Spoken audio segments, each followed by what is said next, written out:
दोस्तों, आज मैं आपको आउटसाइडर कहानी सुनाऊंगा जिसे लिखा है मालती जोशी ने। ये कहानी है नीलम नाम की एक औरत की। इनकी बहन का नाम है पूनम। पूनम की शादी हो चुकी है। पूनम के पति का नाम है नरेश। और पूनम का जो निक नेम है ना, वो है पम्मी। नीलम के एक भाई का नाम सुदीप है। सुदीप की भी शादी हो चुकी है और सुदीप की पत्नी का नाम है सुषमा। सुदीप और सुषमा ये दोनों कनाडा में सेटल्ड हैं।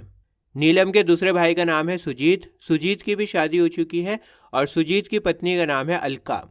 नीलम के तीसरे भाई का नाम है सुमीत और सुमीत की भी अभी अभी शादी हुई है और इसकी पत्नी का नाम है नेहा। अब आप कहोगे कि सर इतने सारे कैरेक्टर्स हैं, कैसे ध्यान में रखें, आपने तो बता दिया।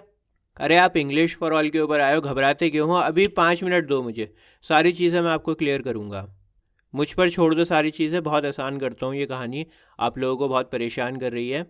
देखो, नीलम जो है ना, इस घर की सबसे बड़ी है। माँ बाप के गुजरने के बाद इसी ने सारी घर की जिम्मेदारी उठाई और इसके जो भाई बहन थे वो छोटे थे, तो इसने जॉब करी और जॉब कर कर के पैसा कमाया, पैसा इकट्ठा करा, सभी भाई बहनों की शादियाँ करी। तो घर की सारी जिम्मेदारी इसके ऊपर थी और जिम्मेदारी उठाने के चक्कर में ना, ये कभी अपने बारे में सोच ही नहीं पाई और इसने कभी शादी नहीं करी। अब दिक्कत पता है क्या है? पूरे परिवार की शादी हो गई लेकिन नीलम की नहीं हुई। वो जिम्मेदारियां उठाती गई, पैसा कमाती गई, काम करती रही, इस उम्मीद में कि जब सारे भाई बहनों की शादी हो जाएंगी तो फिर एक दिन मैं ज़िंदगी को जीऊँगी। लेकिन अब क्योंकि सबकी शादी हो गई है तो सब चाहते हैं कि हमारी अपनी प्राइवेट लाइफ हो और नीलम उनके सर के ऊपर न मंडराए। वो नीलम को आउटसाइडर कंसिडर करने लगे। नीलम उनके लिए एक बोझ बन चुकी है। और ये हमारे कल्चर में एक बहुत कड़वा सच भी है। जब औरत की उम्र थोड़ी ज़्यादा हो जाती है और उसकी शादी नहीं होती ना, तो उसको आउटसाइडर माना जाता है। तो अब नीलम के घर में सब ये चाहते हैं कि इसकी किसी से भी शादी हो जाए, चाहे कोई बुढ़ा हो, 2 बच्चों का बाप हो, कोई भी हो, ऐरा गैरा कोई भी हो, उससे इसकी शादी हो और वो इस घर से निकले। तो चलिए मैं कहानी को शुरू करता हूँ। बहुत अच्छी कहानी है। आप सभी का English for all YouTube channel पर स्वागत है। कहानी शुरू होती है रात 11 बजे से। घर के सभी लोग स्टेशन से वापस आए हैं। दरअसल ये सारे लोग रेलवे स्टेशन पर गए थे सुमित और नेहा को छोड़ने के लिए। सुमित और नेहा की अभी अभी शादी हुई है और ये दोनों हनीमून पर जा रहे थे। तो पूरा का पूरा परिवार इनको छोड़ने के लिए गया था रेलवे स्टेशन पर और अब रेलवे स्टेशन से सब लोग वापस आए हैं। नीलम बहुत थक चुकी है। छोटे भाई की भी शादी उसने करवा दी और अब नीलम का मन हल्का हो गया। उसके कंधों से जिम्मेदारी ख़त्म हो गई थी। अब वो बिस्तर में दुबक कर बिना किसी चिंता के आराम से सोना चाहती थी। लेकिन परिवार वालों का तो कुछ और ही इरादा था। इन सभी लोगों ने अपने अपने बच्चों को ज़बरदस्ती सोने के लिए भेज दिया और फिर सारे के सारे लोग ड्राइंग रूम में इकट्ठा हो गए। पूनम ने नीलम से कहा, थोड़ी देर बैठ जाओ ना दीदी। बीते कुछ दिनों से इतनी भाग दौड़ हो रही थी शादी की, फुर्सत ही नहीं मिल पाई कि बैठकर थोड़ी बातचीत कर लें। बैठ जाओ ना दीदी। दोस्तों, पम्मी ठीक ही कह रही थी। घर में आखिरी शादी थी और इस आखिरी शादी में पूरा परिवार इकट्ठा हो गया था। और सुदीप तो इतनी दूर कनाडा से आया था शादी अटेंड करने के लिए। लेकिन सुदीप को भी कोई ख़ास टाइम नहीं मिला कि वो 2-4 बातें कर सके। वो भी कनाडा से आकर बस हाल चाल ही पूछ पाया, ज़्यादा बातचीत नहीं कर पाया। पूरे टाइम खींचतानी मची रही, कभी ये कभी वो, कभी ये कभी वो, हर कोई बिजी था शादी में। लेकिन अब क्योंकि शादी हो चुकी है और जोड़ा भी हनीमून पर जा चुका है, तो अब जाकर थोड़ा सुकून मिला है, थोड़ा टाइम मिला है। लेकिन अब फुर्सत मिली है तो सबका जाने का टाइम नज़दीक आ गया। थोड़े टाइम बाद ये सभी लोग अपने अपने घर में चले जाएंगे। पूनम 4 दिन के बाद में अपने ससुराल चली जाएगी और सुदीप भी अपने ससुराल में जाएगा, क्योंकि वो कनाडा से आया ना इतनी दूर से, बार बार तो आना होगा नहीं। तो अब इंडिया में आया है तो वो जाएगा अपने ससुराल। और वैसे भी सुदीप शादी के बाद पहली बार इंडिया आया है और उसकी पत्नी सुषमा भी अपने लोगों से मिलने के लिए बहुत एक्साइटेड होगी। बात आ रही है समझ में? सुदीप की जो ससुराल है वो सुषमा का घर होगा। तो सुषमा तो कहेगी उससे कि चलिए नो गुर। अब नीलम ने अपने सोने के इरादे को पोस्टपोन कर लिया था क्योंकि सभी लोग बातें करना चाहते थे। तो वो अपनी प्यारी सी कुर्सी पे जाके बैठ गई।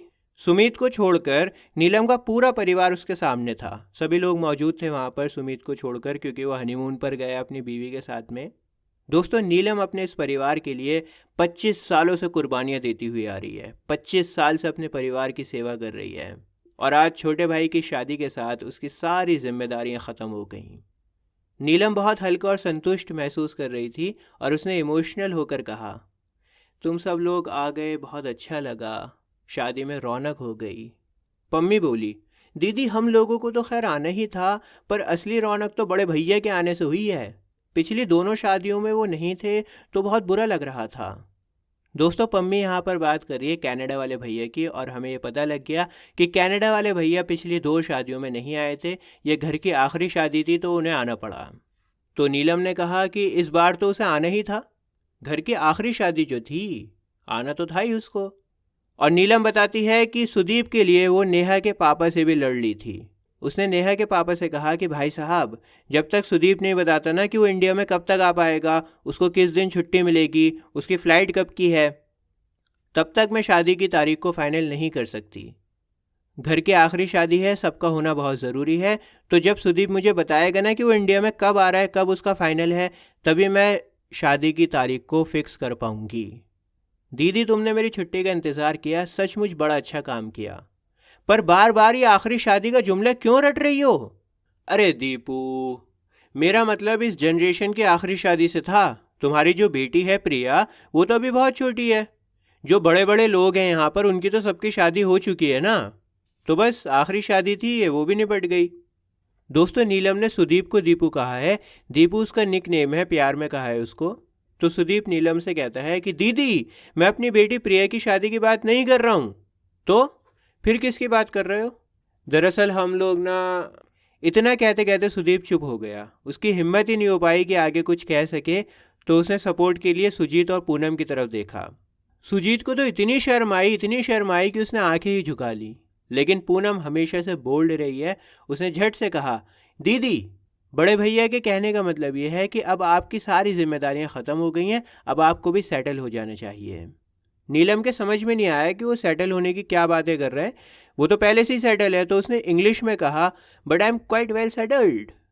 पम्मी ने इस बार साफ शब्दों में कहा, बड़े भैया के कहने का मतलब है कि अब आपको भी शादी कर लेनी चाहिए। पम्मी, तुम पागल हो गई हो क्या? नीलम ने छोटी बहन को बुरी तरह से डांट लगा दी। नीलम को सचमुच बहुत गुस्सा आ रहा था। भला ये भी कोई बात हुई?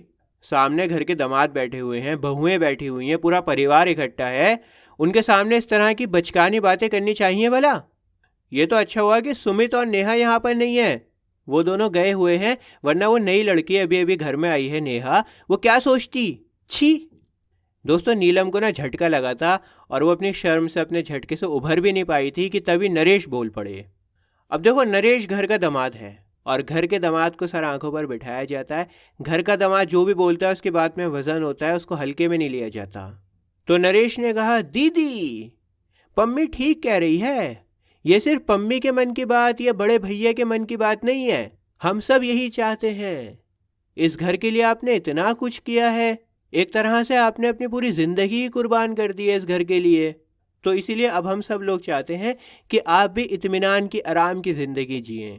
आप नहीं जानती कि हम सबके घर बसने के बाद भी, हम सबकी शादियां होने के बाद भी हमारे मन में गिल्ट पलता रहता है। एक कांटा सा है जो हमारे हर टाइम चुभता रहता है दीदी। पम्मी तो पता नहीं कितनी बार कहती रहती है कि काश दीदी का घर भी बस जाता तो मुझे भी सुकून मिल जाता। हम सब चाहते हैं कि आपकी शादी हो। दोस्तों, अब घर के दामाद ने ये बात बोली है तो उसको डांटा तो जा नहीं सकता। तो इसलिए फीकी हंसी हंसकर नीलम ने कहा, मैं तुम लोगों की फीलिंग्स को समझती हूँ नरेश, पर घर बसाने की भी एक उम्र होती है।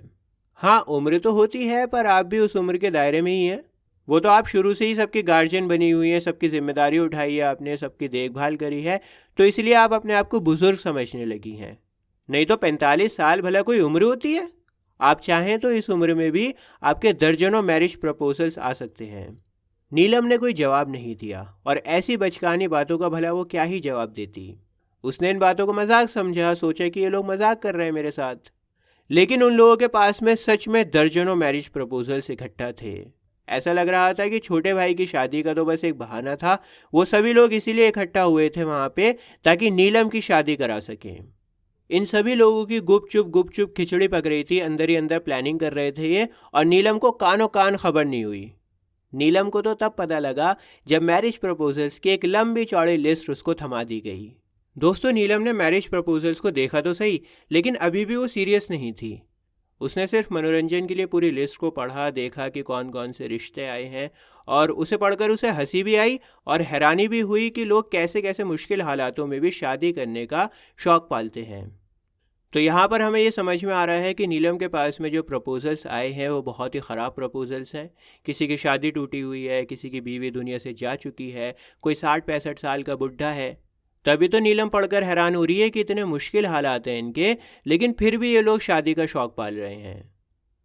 अब नीलम से कहा गया था कि तुम आराम से फुर्सत से सोच विचार करना, मैरिज प्रपोजल्स को देखना ध्यान से।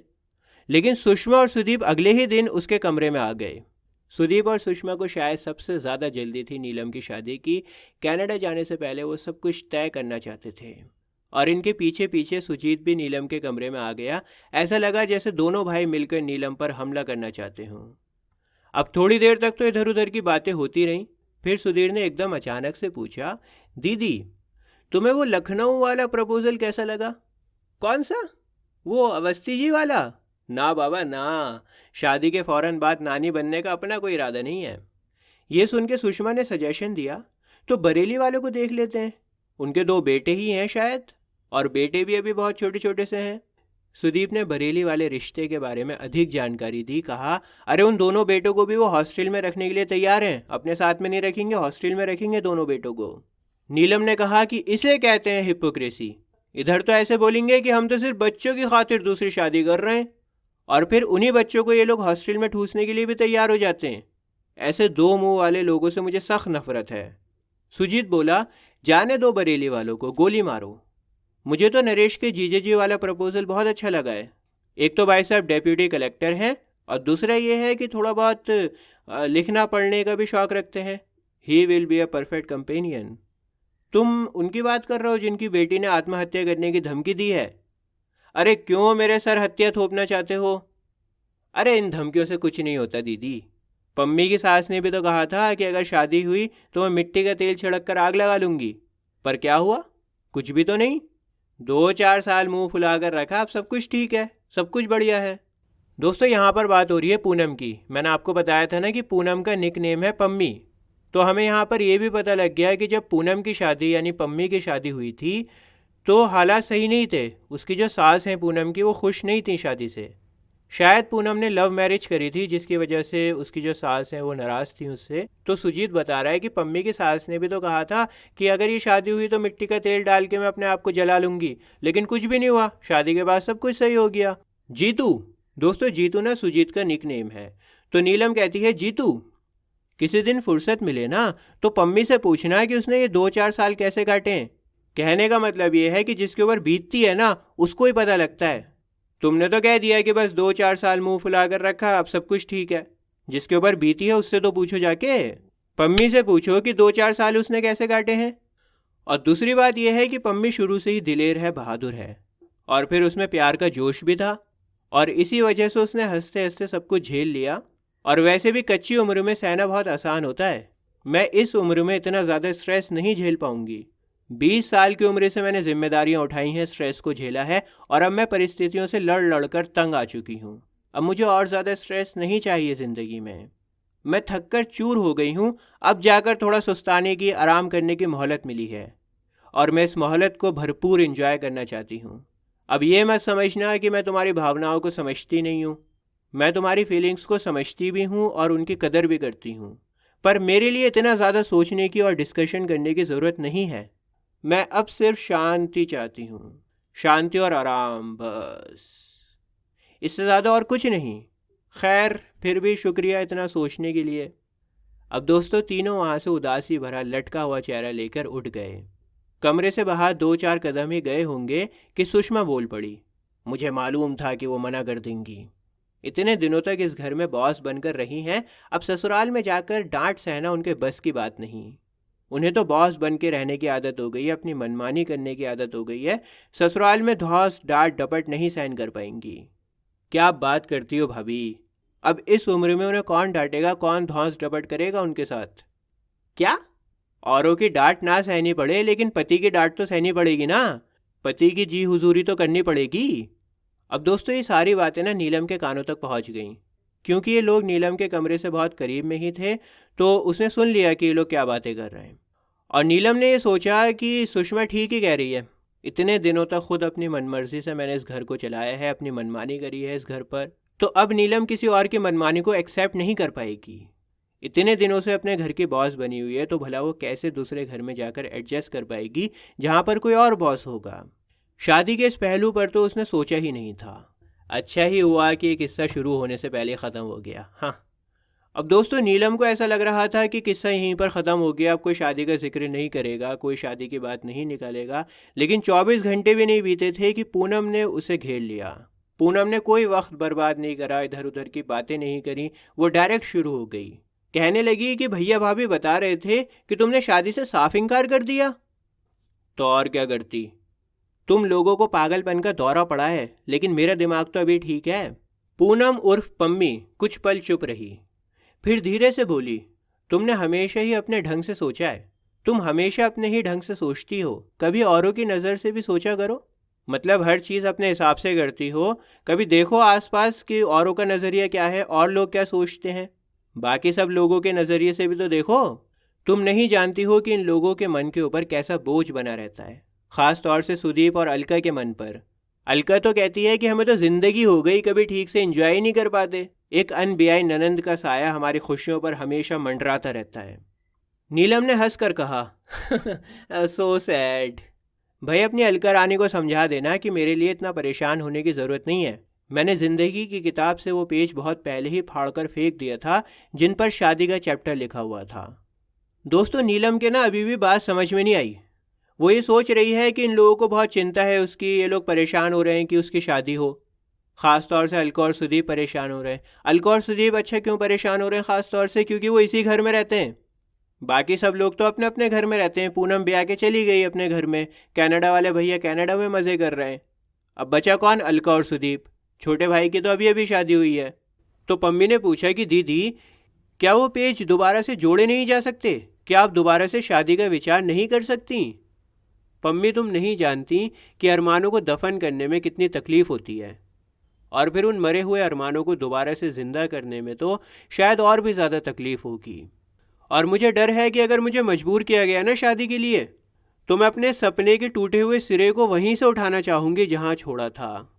रुको मैं आपको समझाता हूँ। देखो नीलम पम्मी को ये समझा रही है कि अगर उसको शादी के लिए मजबूर किया गया ना, तो फिर वो दोबारा से वही सपने देखेगी जो उसने 20 साल की उम्र में देखे थे।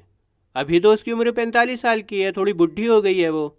लेकिन अगर उसके दबे हुए अरमानों को जगाया गया तो 20 साल की उम्र में जो उसके अरमान थे वही जागेंगे। ऐसा नहीं होगा कि किसी बुढ़े सुड्ढे से उसकी शादी हो जाए, 2 बच्चों के बाप से शादी हो जाए। हर लड़की ये चाहती है 20 साल की उम्र में कि एक नौजवान हैंडसम लड़का हो, स्मार्ट हो। बात आ रही है ना समझ में। तो घुमा फिरा कर नीलम ये समझाना चाह रही है कि अगर मेरी शादी होगी तो बहुत ही हैंडसम, स्मार्ट और उस लड़के में सारी क्वालिटीज़ होनी चाहिए। पम्मी के बात समझ में नहीं आई। उसने कहा कि दीदी मैं कुछ समझी नहीं, आप क्या कहना चाह रही हैं। पम्मी मेरी उम्र चाहे जो भी रही हो, मेरे सपने अभी भी किशोर हैं, सपने अभी भी जवान हैं मेरे भाई लोग जिस तरह के एंटीक पीसेस मेरे सामने परोस रहे हैं ना, सड़े बेकार रिश्ते मुझे दिखा रहे हैं, उन रिश्तों का मेरे सपनों से कोई जोड़ है ही नहीं। अगर मैं शादी करूँगी तो अच्छे हैंडसम स्मार्ट लड़के से करूँगी। दीदी ट्राई टू बी प्रैक्टिकल। अगर तुम्हारी समय से शादी हो जाती ना, तो हमारे जीजे जी यानी कि तुम्हारे पति देव आज उम्र के इसी दौर में होते। तुम्हारी शादी अगर सही समय पर होती तो तुम्हारे पति भी बुढ़े हो चुके होते अभी तक। समय से शादी नहीं हुई, यही तो परेशानी है पम्मी। पति पत्नी साथ साथ बुढ़े होते हैं ना तो कोई फ़र्क नहीं पड़ता। उस लंबी यात्रा में इतनी सारी चीज़ें ज़िंदगी से जुड़ जाती हैं, इतने सारे एक्सपीरियंसेस हो जाते हैं कि उम्र का एहसास पीछे छूट जाता है, उम्र का ध्यान ही नहीं रहता। तो मेरी शादी समय से नहीं हुई, इसी वजह से मैं कह रही हूँ कि अगर मेरे अरमान जागेंगे तो वही 20 साल की लड़की वाले अरमान जागेंगे। तुम्हारी बातें तो मेरी समझ से बाहर होती जा रही हैं, तो समझने की कोई ज़रूरत भी नहीं है। इसे एक मजाक समझकर भूल जाओ। तुमने भी जो प्रपोजल्स मुझे दिखाए हैं शादी के लिए, मैंने उन्हें मजाक ही समझा है। दरअसल अब शादी की बात ही मन से उतर गई है। तुम लोगों ने विचार फिर से जगाया है तो ठीक है, सोचूंगी। अगर कोई सही आदमी मिला तो बता भी दूंगी, लेकिन अब इस उम्र में मैं कोई रिश्ता ज़बरदस्ती नहीं बनाना चाहती हूँ, सॉरी। एक बात और थी दीदी। अब क्या रह गया। तुमने इस घर को लाख अपने खून से सींचा हो, पर यह घर कभी तुम्हारा अपना नहीं हो सकता। तुम यहाँ हमेशा आउटसाइडर ही रहोगी। दोस्तों ये डायलॉग बहुत ज़बरदस्त है, इसको अंडरलाइन करना और वीडियो को पॉज करके विचार करो, थोड़ा सोचो इसके बारे में कि कितनी गहरी बात है। अगर आप एक लड़के हो ना तो औरत के नज़रिए से सोच कर देखो, लड़की चाहे कुछ भी कर ले, कितनी ही कुर्बानियाँ दे दे, लेकिन उसका घर कभी उसका नहीं हो सकता। और हमारे समाज में तो अक्सर कहा भी जाता है कि लड़कियां तो होती ही पराई हैं। तो पम्मी ने ऐसा कहा और ये बातें सुन के नीलम के होश उड़ गए। उसको एकदम झटका लगा। उसने कहा, क्या बात करती हो, मैं सच कह रही हूँ। अभी तो तुम्हारे पास में नौकरी है, इसलिए कोई फ़र्क पड़ता भी नहीं है, पर कल को जब तुम रिटायर हो जाओगी, तुम्हारे पास में काम नहीं होगा, तुम डिपेंडेंट हो जाओगी, तो तुम्हारी हैसियत इस घर में एक फालतू सामान जैसी हो जाएगी और फिर तुम्हें मेरी ये बात याद आएगी। दोस्तों, मेरा इरादा तो यही था कि मैं वन शॉट में पूरी कहानी आपको सुना दूंगा, लेकिन मेरी तबीयत थोड़ी सी ख़राब हो गई है। दरअसल हुआ क्या कि मैंने स्विमिंग ज़्यादा कर ली, जिसकी वजह से थोड़ा सर में दर्द हो रहा है मेरे और ठीक से बोला नहीं जा रहा मुझसे। तो बहुत जल्दी मैं इसका सेकंड पार्ट लेकर आऊँगा, आपकी कहानी ख़त्म करूँगा। अच्छा, आखिर में मुझे एक शाउट आउट भी देना है। एक बच्चा है प्रियांशु, मैंने पोस्ट डाली थी रात को अपने यूट्यूब चैनल पर, कम्युनिटी पोस्ट। तो इसने कमेंट करा था बच्चे ने। प्रियांशु और उसके भाई बहन इंग्लिश फॉर ऑल से पढ़ते हुए आ रहे हैं 4-5 सालों से। बहुत अच्छा लगा पढ़कर। और Priyanshu, all the very best for your future, keep shining, ज़िंदगी में बड़ा मुकाम हासिल करो। ऑल द वेरी बेस्ट बच्चे। तो ठीक है, सेकंड पार्ट में बनाऊंगा इसका बहुत जल्दी। मिलता हूँ आपसे किसी और वीडियो में। जय हिंद।